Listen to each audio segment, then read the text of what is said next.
Thiruvithamkoor Devaswom board കൊട്ടിഘോഷിച്ച് പമ്പയിൽ നടത്തിയ ആഗോള അയ്യപ്പ സംഗമം കഴിഞ്ഞിട്ട് ആഴ്ച ഒന്നാകും. ഇത് വമ്പിച്ച വിജയമായി എന്ന് മുഖ്യമന്ത്രി പിണറായി വിജയനും നവോത്ഥാന നായകനായ വെള്ളാപ്പള്ളി നടേശനും അതുപോലെ തന്നെ തിരുവിതാംകൂർ ദേവസ്വം ബോർഡ് പ്രസിഡൻറ്റും ഗോകുലം ഗോപാലനും ആ പരിപാടിയിൽ പങ്കെടുത്ത സകല ആളുകളും ആണയിട്ട് പറയുന്നു. അതേ സമയത്ത് ഇത് വമ്പിച്ച പരാജയമായി, അവിടെ ആരും ഉണ്ടായിരുന്നില്ല, ആകെ പാളീസായി എന്ന് ഈ നാട്ടിലെ ഒരു വിഭാഗം മാധ്യമങ്ങൾ ആണയിട്ട് പറയും. ഏതാ ശരി ഏതാ തെറ്റ് എന്നുള്ള നമ്മളെ സംബന്ധിച്ചോളം പ്രസക്തമായിട്ടുള്ള കാര്യമല്ല.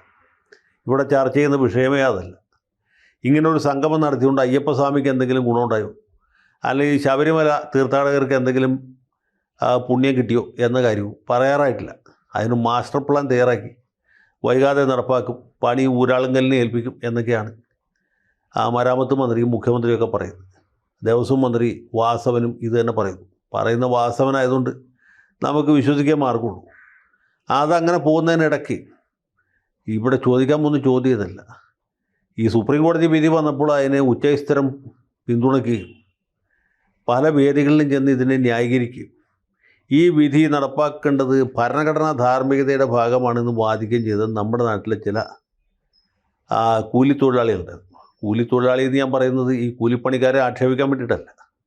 പാർട്ടി ഓഫീസിൽ നിന്ന് കൃത്യമായിട്ട് പടി കിട്ടുകയും അതിൻ്റെ അടിസ്ഥാനത്തിൽ നാടൊട്ടുക്ക് നടന്ന് സർക്കാരിനെ പ്രശംസിച്ച് പ്രസംഗിക്കുകയും ചെയ്യുന്ന ചില ആൾക്കാരെ ഉദ്ദേശിച്ചാണ്.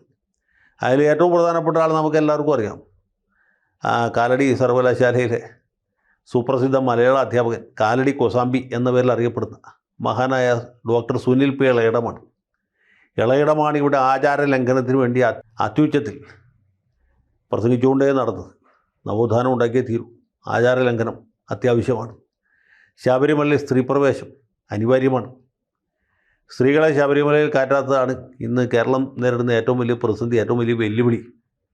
അതുകൊണ്ട് ഗുരുവായൂർ സത്യാഗ്രഹം പോലെ, വൈക്കം സത്യാഗ്രഹം പോലെ, ക്ഷേത്രപ്രവേശന വിളംബരം പോലെ, അല്ലെങ്കിൽ അതിനേക്കാളൊക്കെ പ്രധാനമായിട്ട് ഏറ്റവും ഇമ്മീഡിയറ്റായിട്ട് നടക്കേണ്ട ഒരു കാര്യമാണ് ഈ ശബരിമലയിലെ യുവതീ പ്രവേശനം. ശബരിമല ക്ഷേത്രത്തിൽ യുവതികളെ പ്രവേശിപ്പിച്ചാലേ കേരള സംസ്ഥാനത്തിന് ഇനി നിലനിൽപ്പുള്ളൂ എന്നൊക്കെ അദ്ദേഹം പ്രസംഗിച്ചു. ഇപ്പോൾ അദ്ദേഹത്തിൻ്റെ പൊടി പോലുമില്ല. ഈ സമുദായ സംഘടനകളുടെ തിണ്ണ തിരക്കുകയും അവരെയൊക്കെ വിളിച്ചു വരുത്തി ആദരിക്കുകയും അവർക്ക് പട്ടുമളയും സമ്മാനിക്കുകയും ബഹുമാനപ്പെട്ട മുഖ്യമന്ത്രി തന്നെ ശബരിമല തന്ത്രിയുടെയും അതുപോലെ തന്നെ ദേവസ്വം ബോർഡ് പ്രസിഡൻ്റിൻ്റെ കയ്യിൽ ഭഗവാൻ ധർമ്മശാസ്താവിൻ്റെ രൂപം ഉപഹാരമായിട്ട് കൈപ്പറ്റുകയും അത് ക്ലിഫ് ഹൗസിൽ കൊണ്ടുപോയി വെച്ച് ഭക്ത്യാദരപൂർവ്വം പൂജിക്കുകയൊക്കെ ചെയ്യുമ്പോൾ ഇളയിടം മാഷ് ഇതിനെക്കുറിച്ച് എന്താണ് പറയാനുള്ളത്?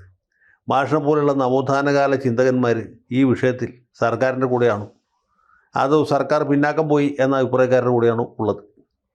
അതുപോലെ തന്നെ ശ്രീവത്സൻ ശ്രീചിത്രൻ എന്ന് പറഞ്ഞൊരു ചിന്തകനുണ്ട്. പുള്ളിയും ഇത് തന്നെ ആയിരുന്നു പ്രശ്നം. മൂപ്പിലാനെക്കുറിച്ചും ഇപ്പോൾ കേൾക്കാനില്ല. അശോകൻ ചെരുവിലിനെ സംബന്ധിച്ചോളം വ്യക്തതയുണ്ട്. കാരണം പുള്ളി അന്ന് ആചാര ലംഘനത്തെ അനുകൂലിച്ചു, ഇപ്പോൾ ആചാര പാലനത്തെ അനുകൂലിക്കുന്നു. കാരണം പുള്ളിയുടെ ആ പേനയും തലച്ചോറും പാർട്ടി ഓഫീസിൽ പണയത്തിലാണ്. പാർട്ടിക്കാരെ ചാടിക്കളിയുടെ കുഞ്ഞിരാമെന്ന് പറയുമ്പോൾ പുള്ളി ചാടിക്കളിക്കും. അത് കഴിയുമ്പോൾ പുള്ളി നിർത്തും.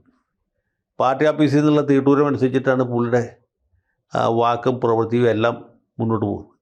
അതുകൊണ്ട് അദ്ദേഹം ഇപ്പോൾ സർക്കാരിൻ്റെ ഈ പുതിയ നയത്തെ അംഗീകരിക്കും, അനുകൂലിച്ച് ലേഖനം എഴുതുകയും ചെയ്തുകൊണ്ടിരിക്കുകയാണ്. KN കുഞ്ഞാമത്, PK പോക്കർ മുതലായ എല്ലാ ബുദ്ധിജീവികളും നിശബ്ദരാണ്. അവർക്കൊന്നും പറയാനില്ല. അതുപോലെ പാർട്ടിക്ക് അകത്തുള്ള ചില തീപ്പന്തങ്ങളുണ്ട്. ഇതിൽ ഏറ്റവും പ്രധാനപ്പെട്ട ആൾ നമ്മുടെ തൃപ്പൂണിത്തുറയിൽ തോറ്റ MLA സഖാവ് M സ്വരാജാണ്. അദ്ദേഹമാണ് ആചാര ലംഘനത്തിൻ്റെ ഒരു വലിയ പ്രചാരകനും പ്രഘോഷകനുമായിട്ട് മുമ്പോട്ട് വന്നത്.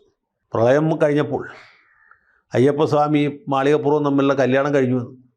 ഇനിയിപ്പോൾ നൈഷ്ഠിക ബ്രഹ്മചാരി അല്ലെന്നും സ്ത്രീകൾക്കും കുട്ടികൾക്കും പ്രായഭേദമന്യേ എല്ലാവർക്കും ശബരിമലയിൽ ദർശനം നടത്താമെന്നുമൊക്കെ പ്രസംഗിച്ച് കയ്യടി നേടിയ ആളാണ് മൂപ്പില. ഇപ്പോൾ അദ്ദേഹത്തെയും കാണാനില്ല, കേൾക്കാനില്ല. പിന്നെ പാർട്ടിയിലെ ഏറ്റവും വലിയ ബുദ്ധിജീവിയുണ്ട്, സഖാവ് MA ബേബി. അദ്ദേഹം ഇപ്പോൾ പാർട്ടിയുടെ അഖിലേന്ത്യാ ജനറൽ സെക്രട്ടറി കൂടിയാണ്. ഈ 2019 പാർലമെൻറ്റ് തെരഞ്ഞെടുപ്പിൽ 20-ൽ 19 സീറ്റും തോറ്റപ്പോഴും ബേബി സഖാവ് പറഞ്ഞത് 1000 തെരഞ്ഞെടുപ്പുകൾ പരാജയപ്പെട്ടാലും ഇടതുപക്ഷം നയം മാറ്റുകയില്ല, ഞങ്ങൾ നയത്തിൽ ഉറച്ചു നിൽക്കും എന്നാണ്. ഇപ്പോൾ ബേബി സഖാവിൻ്റെ പൊടി പോലുമില്ല കണ്ടുപിടിക്കാൻ. പിന്നെ പുള്ളി അഖിലേന്ത്യയിൽ പാർട്ടി വളർന്ന് തിരക്കിലായതുകൊണ്ട് ഈ ശബരിമല പോലെ അല്ലെങ്കിൽ പമ്പയിലെ അയ്യപ്പ സംഗമം പോലുള്ള കാര്യങ്ങളെക്കുറിച്ച് അഭിപ്രായം പറയാൻ സമയം കിട്ടാത്തതുകൊണ്ടായിരിക്കും എന്ന് നമുക്ക് വിചാരിക്കാം. ഏതായാലും ആ സംഗതി വളരെ ജോറാകുന്നുണ്ട്. സാംസ്കാരിക നായകരുടെയൊക്കെ അണ്ണാക്കിൽ അവലോസ് കൂടിയാണ്. അവർക്കൊക്കെ സംസാരശേഷി നഷ്ടപ്പെട്ടു. സംസാരശേഷി വീണ്ടെടുക്കുന്ന മുറയ്ക്ക് എന്തെങ്കിലുമൊക്കെ പ്രതികരിക്കുന്നതായിരിക്കും. അതുവരെ നമ്മൾ കാത്തിരുന്നേ മതിയാവുള്ളൂ.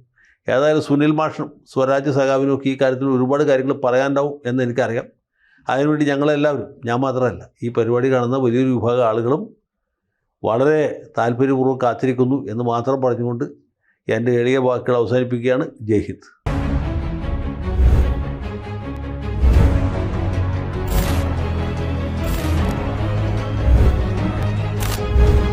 കൂടുതൽ വാർത്തകളും വിശേഷങ്ങളും നിങ്ങളിലേക്ക് എത്താൻ ABC മലയാളം സബ്സ്ക്രൈബ് ചെയ്യുക, ബെൽ ബട്ടണും അമർത്തുക.